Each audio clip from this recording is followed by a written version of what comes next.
Hello dear students, dual nature of radiation and matter NCERT problems class 12th physics के लिए board examination के लिए question.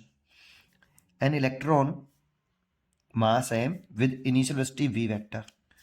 ये initial velocity given है आपको, इंपॉर्टेंट वर्ड है इनिशियल वेलोसिटी, और अलोंग एक्स एक्सिस है positive X axis, is in electric field E vector E naught J cap. Electric field constant है, ई नॉट कांस्टेंट है इसलिए इलेक्ट्रिक फील्ड कांस्टेंट है, लेकिन अलोंग वाई एक्स एक्सिस है।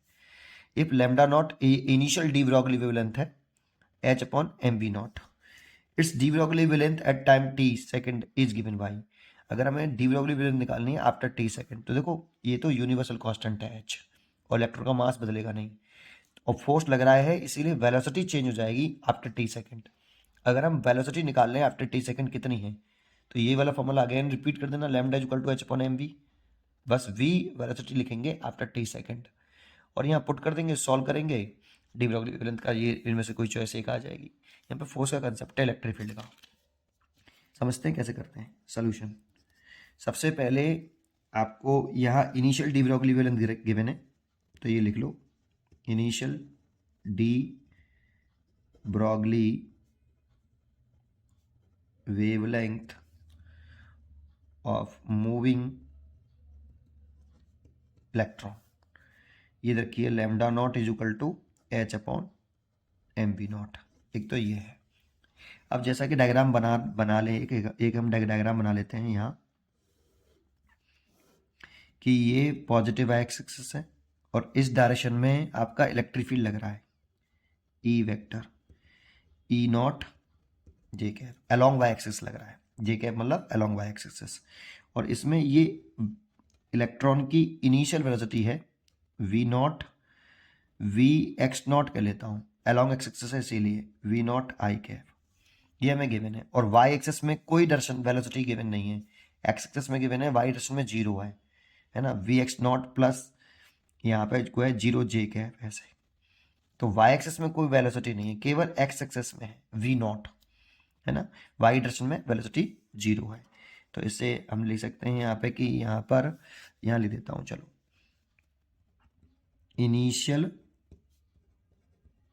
Velocity of electron along X axis, ये देखिए हमें V X naught vector is equal to V naught I cap and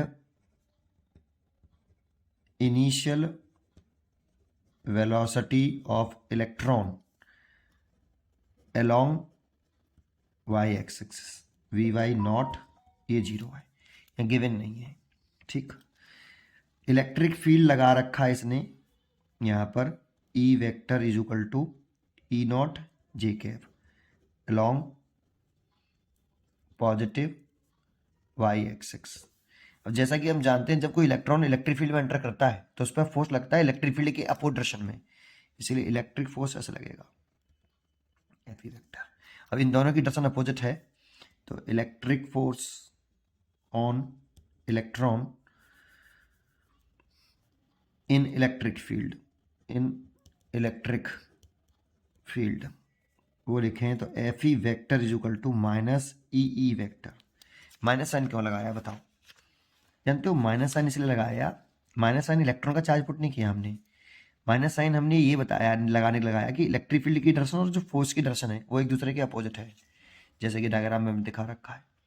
that means ये नेगेटिव साइन बता रहा है डायरेक्शन अपोजिट है, तो माइनस ई इलेक्ट्रिक फील्ड की वैल्यू पुट की ई नॉट जे कैप।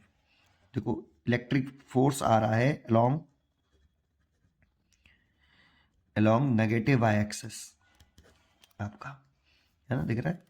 अब इससे हम एक्जेलेशन निकाल सकते हैं, तो जब इलेक्ट्रिक फोर्स वाई एक्सिस के अलोंग लग रहा है तो इलेक्ट्रिक फील्ड एक्जेलेशन की जो डायरेक्शन होगी वो भी अलोंग नेगेटिव वाई एक्सिस होगी, इसीलिए इसे ए वाई लिख देता हूँ is equal to E naught minus का जे कैप, तो ए वाई वेक्टर बराबर माइनस के E naught divide by M, और ये जे कैप ये अलोंग नेगेटिव वाई एक्सिस। अब देखो फोर्स केवल नेगेटिव वाई एक्सिस में लग रहा है, एक्स एक्सिस में कोई फोर्स नहीं लग रहा, ओनली वाई कंपोनेंट है उसका फोर्स का, only Y component, X component है ही नहीं, इसीलिए because acceleration along x-axis 0 because x component of force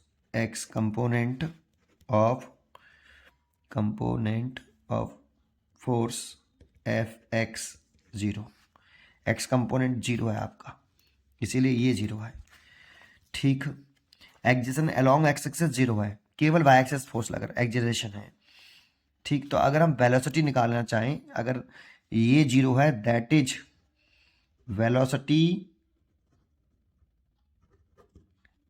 of electron along X axis after T second जो होगी वो कांस्टेंट रहेगी। क्यों कांस्टेंट रहेगी? क्योंकि आपका एक्सेलरेशन 0 है उस दर्शन में, इसीलिए velocity after T second constant रही। वी एक्स वेक्टर जो आया वो इनिशियल कितना था भाई along X axis, V naught I cap, अभी भी वी नॉट आई कैप ही रहेगी, V naught I cap after T second, है ना। और आफ्टर टी सेकेंड अगर वेलोसिटी निकाले अलोंग वाई एक्सिस वो चेंज हो जाएगी। क्यों? क्योंकि अलोंग वाई एक्सिस आपका एक्सेलरेशन है ना। पहले इनिशियल वेलोसिटी 0 थी अलोंग वाई एक्सिस में, लेकिन आफ्टर टी सेकेंड बाद अलोंग वाई एक्सिस के अलोंग वेलोसिटी चेंज हो जाएगी। तो कितनी हो जाएगी आफ्टर टी सेकेंड?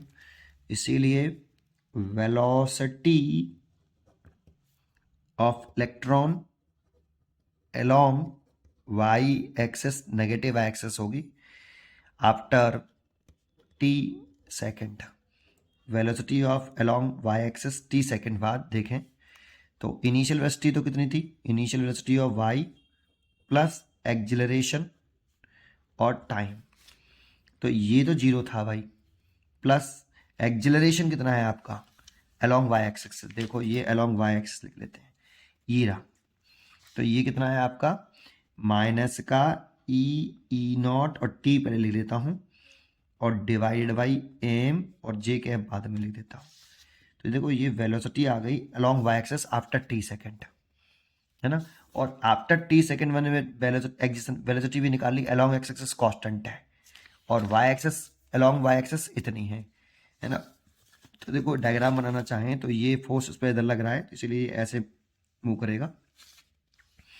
और आफ्टर टी सेकेंड बाद वो मान लो यहाँ पर आया, है ना, और यहाँ पे आया तो इसकी जो वेलोसिटी है V X after T second बाद वो वी नॉट आई है, और वेलोसिटी की डायरेक्शन वी वाई इधर की तरफ है और इसकी वैल्यू है आपकी minus E naught T divide by M और ये जे है। इधर से हम इसका रिजल्टेंट वेलोसिटी निकाल सकते हैं, ये वाला, this is a resultant velocity after T second, है ना। तो यहां लिख सकते हैं resultant velocity of electron after T second. V T second बाद निकालने हैं, इसीलिए V X vector plus V Y vector. V X vector तो वी नॉट आई कैप ही है, कांस्टेंट रही है क्योंकि उसकी डायरेक्शन में कोई एक्सेलरेशन नहीं था, प्लस इसकी जो वैल्यू है माइनस का ई नॉट टी, ये चेंज हो गई है। पहले इनिशियल वेलोसिटी 0 थी वाई एक्सिस में, लेकिन फोर्स लगा इसलिए उसको एक्सेलरेट हुआ और इसकी वेलोसिटी आ गई एम जे कैप। ये वी वेक्टर है as a function of time T, velocity only as a function of time T, मतलब टाइम आफ्टर टी सेकेंड बाद ये वेलोसिटी निकाली। अगर इसका मैं मैग्नीट्यूड लूँ, v is a vector is the modulus is equal to root के अंदर ये v नॉट का square plus E naught T upon M का पूरे का होल स्क्वायर, ये वेलोसिटी आ गई। इसीलिए de Broglie wavelength, de Broglie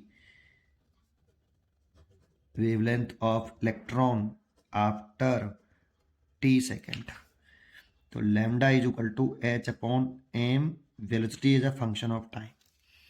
ठीक, ऐसे तो एच अपॉन एम और रूट के अंदर वी नॉट का स्क्वायर प्लस ई नॉट का स्क्वायर, ई नॉट का square T square upon M square.